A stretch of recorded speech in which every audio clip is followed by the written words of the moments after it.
ഇനി ഒന്ന് വലിച്ചു നോക്ക്.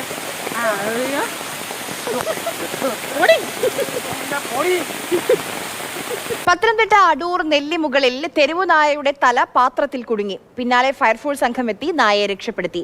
പാൽപാത്രത്തിനുള്ളിലാണ് നായയുടെ തല അകപ്പെട്ടത്. ഇവിടെ അടുത്തുള്ളൊരു വീട്ടമ്മ പാൽപാത്രം സൊസൈറ്റി പോയതിന് ശേഷം ഇവിടെ റോഡിൻ്റെ അരുവി വെച്ചിട്ട് അടുത്ത അമ്പലത്തിൽ പോകും. പോയിട്ട് തിരിച്ച് വന്നാൽ സാധാരണ എന്ത് എടുത്തുകൊണ്ട് പോകുന്നത്.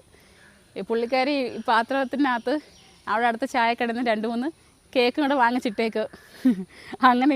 അങ്ങനെ വാങ്ങിച്ചിട്ട് ഇവിടെ വെച്ചപ്പോഴാണ് ഈ പട്ടി എന്ന് മണത്ത് അതിനകത്ത് തലയിട്ട് തല ഊരാൻ വയ്യണ്ടായി പോയത്.